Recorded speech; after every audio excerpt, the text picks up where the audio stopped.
So we got Harry Potter lo-fi going, and we are going to read Mark's fanfiction, which is called Ahem. Wait, wasn't there a title on this? I thought there was. Did you remove the title? Oh, you did. You put it at the bottom. Ah, clever girl. All right. I will not read the title. So.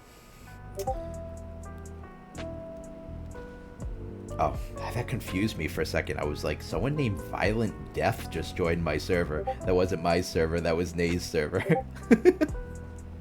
Alright, so, Chapter 1, Scene. A neighborhood on a street called Providence Drive. A chocobo, standing on a street sign. That's okay, Nay, don't worry about it. I forgot to turn off notifications to bleep bloops. Don't worry about it. That's on me. A neighborhood on a street called Providence Drive. A chocobo, standing on a street sign, flies off to reveal a curly-haired man with glasses walking through a forest near the street. He stops at the end of the street and takes out a baseball bat, which he uses to take out all the lampposts with.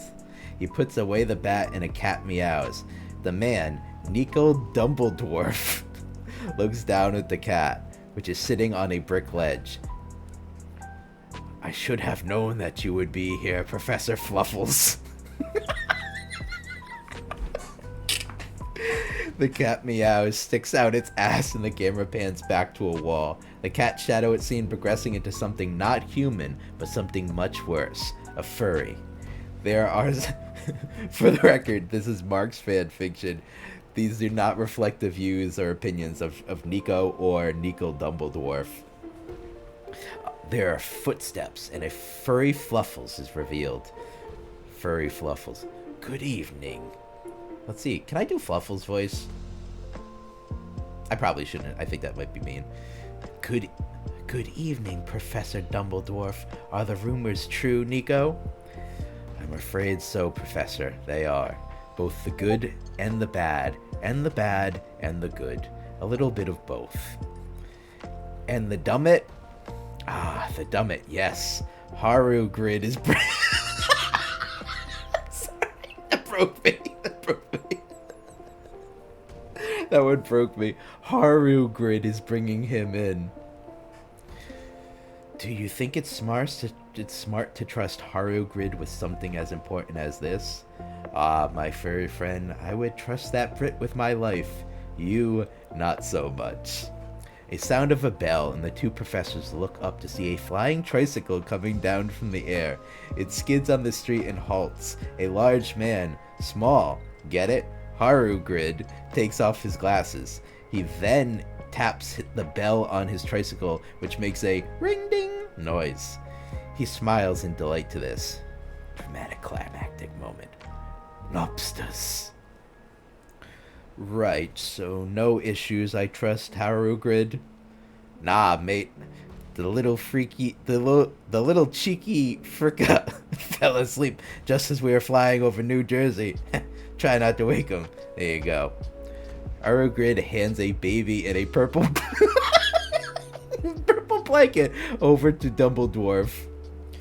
Nico, do you really think it's safe leaving him with these idiots? I've been watching them all day. They're the worst sort of muggles imaginable. They've been on YouTube all day listening to, well, music, if you can actually call it that. They actually enjoy Marilyn Manson's music. Wow, shots fired.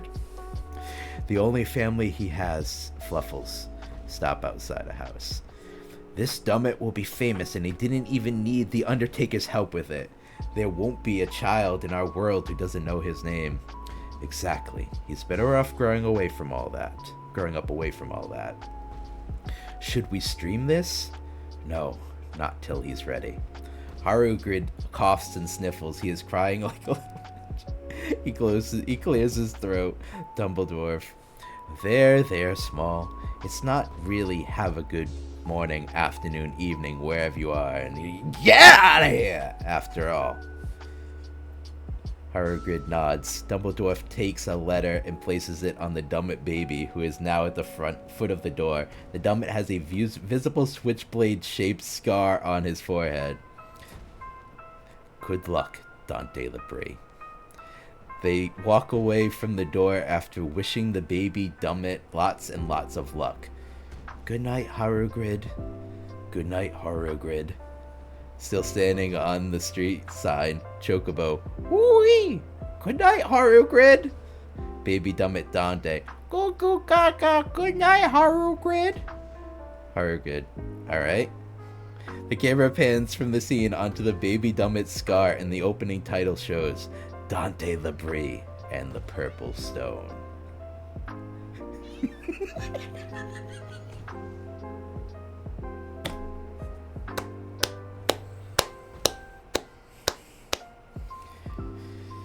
Good job, Mark.